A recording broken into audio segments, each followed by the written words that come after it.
Dixit autem Maria, ecce ancilla Domini, fiat mihi secundum verbum tuum.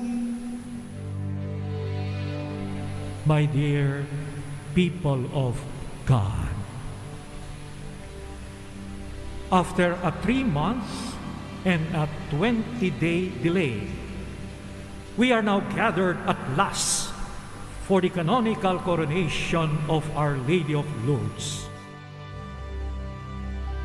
Mary is God's masterpiece, and this masterpiece is crowned not by jewels of men, but by the very dignity that God has ennobled her, not only because her son was king, but because of her fiat.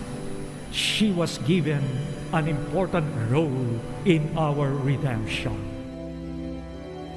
This canonical coronation timely takes place in the middle of this pandemic. There can be no better time to honor the Our Lady of Lourdes, the health of the sick, and approach her throne of mercy than in a time when the whole world is afflicted by the danger of this illness.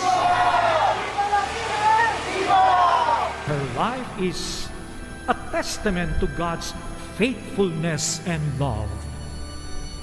Difficult as our journey may be, questioning our hearts may seem, our Mother faithfully accompanies us in every step of the way.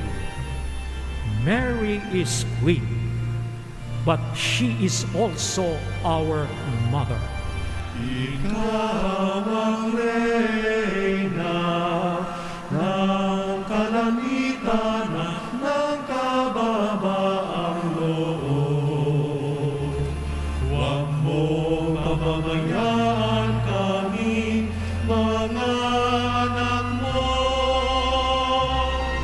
O Birhen ng Lourdes, Santa Maria, Ina ng Diyos, turuan mo kami sumunod sa Diyos, gaya ng iyong pagtugon.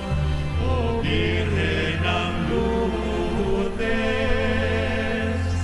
Inang Sagdalinis, kami panalangin at iyong ilapit.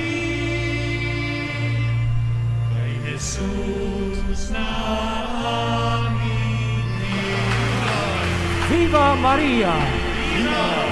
Viva Maria! Viva! Viva Maria!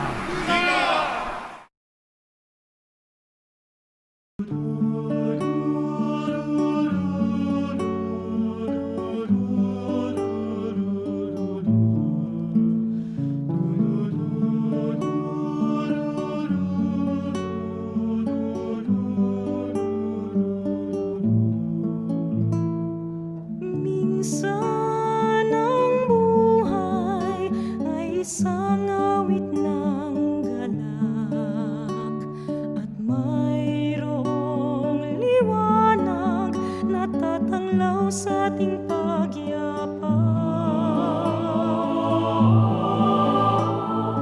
Minsan ang buhay ay isang awit ng luha, at siyang paghawi nito ay ang pag-asa ng umaga.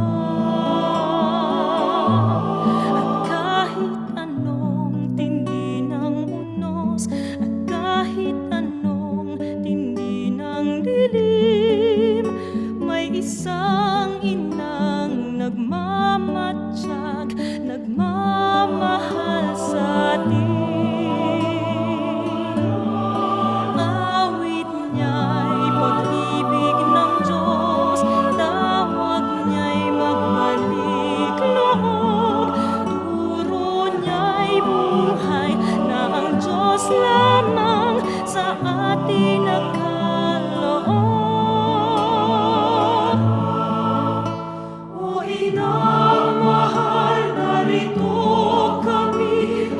awit-awit ang Ave Maria, at dalangin ng bawat pamilya'y kapayapaan pagkakaisa.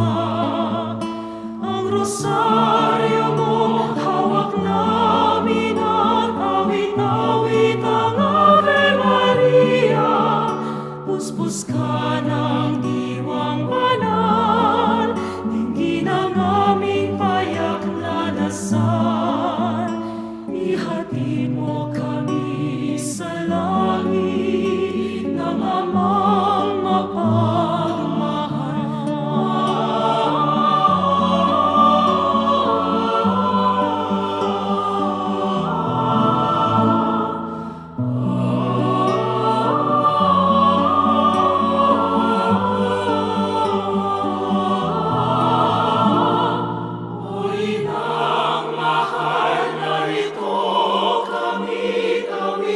awit ang Ave Maria, sa anak mong si Jesus, buhay namin ay iaalay.